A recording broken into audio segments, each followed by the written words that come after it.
April 27న BRS party రజతోత్సవ వేడుక ఘనంగా జరగనుంది. హన్మకొండ జిల్లా ఎల్కతుర్తిలో సభను నిర్వహించనున్నారు. ఈ సభ కోసం 1200 ఎకరాల ప్రాంగణంలో ఏర్పాట్లు ముమ్మరంగా సాగుతున్నాయి. ఎమ్మెల్సీ పోచంపల్లి శ్రీనివాస్ రెడ్డి, మాజీ ఎమ్మెల్యేలు వినయ్ భాస్కర్, పెద్ది సుదర్శన్ రెడ్డి, సతీష్ కుమార్లు రజతోత్సవ సభ ప్రాంగణాన్ని సైతం పరిశీలించారు. అనంతరం వరంగల్ బీఆర్ఎస్ నేతలతో కలిసి పోలీసుల అనుమతికి వినతి పత్రం అందజేశారు. సభ ప్రాంగణం నుంచి మరింత సమాచారాన్ని మా ప్రతినిధి వేణుగోపాలరావు అందిస్తారు. తెలంగాణ రాష్ట్ర సమితి అంటేనే తెలంగాణ రాష్ట్ర సాధన కోసం ఏర్పాటైనటువంటి పార్టీ, ఉద్యమ పార్టీ అని చెప్పాలి. అంటే ఇది 2001లో జలదృశ్యంలో ప్రారంభమై మొదటి ఆవిర్భావ సభ కరీంనగర్ జిల్లాలో ప్రారంభమని చెప్పాలి. ఈ సింహగర్జన సభతో దేశవ్యాప్తంగా కూడా తెలంగాణ రాష్ట్రం వైపు చూసినటువంటి పరిస్థితి మనకు కనిపిస్తుంది. ముఖ్యంగా చూసుకుంటే దీనికి సంబంధించి చూసుకుంటే అంటే ఏప్రిల్ 27కు 24 సంవత్సరాలు వెళ్ళి 25 సంవత్సరాల్లో అడుగుతున్నటువంటి టీఆర్ఎస్ పార్టీ దీనికి సంబంధించి సిల్వర్ జూబ్లీ ఉత్సవాలను చేయాలి అనే ఒక ఉద్దేశం రాష్ట్ర వ్యాప్తంగా కూడా తెలంగాణ రాష్ట్ర సమితి యొక్క నాటి తీపి జ్ఞాపకాలను గుర్తు చేసుకోవడమే కాదు, తెలంగాణ రాష్ట్రం సాధించేందుకు టీఆర్ఎస్ పార్టీ చేసినటువంటి ప్రతి అడుగును కూడా గుర్తు చేసుకునే విధంగా సిల్వర్ జూబ్లీ ఉత్సవాలు ఘనంగా జరపాలనే ఉద్దేశంతో బీఆర్ఎస్ పార్టీ అధినేత కేసీఆర్ పిలుపుతో నేడు చూసుకుంటే మనం ప్రస్తుతం అయితే ఉన్నటువంటి ప్రదేశం ఇది హుస్నాబాద్ కాన్స్టిట్యున్సీలో ఉంటుంది.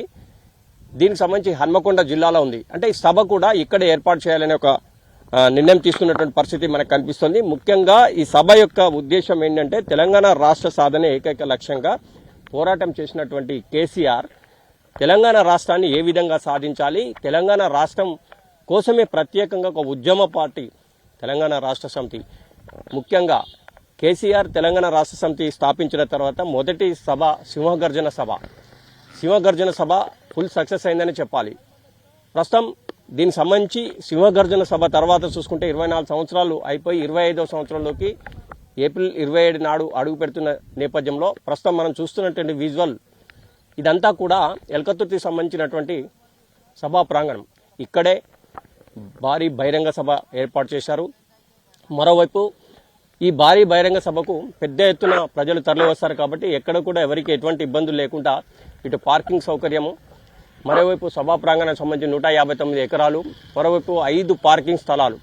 అంటే పెద్ద ఎత్తున స్థల సేకరణ చేయడమే కాదు, ఎక్కడ కూడా ఎవరికి ఇబ్బంది కలగకుండా అన్ని మౌలిక వసతులు ఏర్పాటు చేసేందుకు కూడా స్థానికంగా ఉన్నటువంటి అంటే మాజీ ఎమ్మెల్యే హుస్నాబాద్ సంబంధించినటువంటి సతీష్ కుమార్, నర్సంపేట మాజీ ఎమ్మెల్యే పెద్ది సుదర్శన్ రెడ్డి, హన్మకొండ మాజీ ఎమ్మెల్యే అయినటువంటి వినయ్ భాస్కర్ దగ్గర ఉండి పర్యవేక్షిస్తున్నటువంటి పరిస్థితి మనకు స్పష్టంగా కనిపించింది. తెలంగాణ రాష్ట్ర సాధన కోసం కేసీఆర్ తీసుకున్న ప్రతి నిర్ణయాన్ని కూడా ప్రజలు బాసడగా నిలిచినటువంటి పరిస్థితి మనకు కనిపిస్తుంది.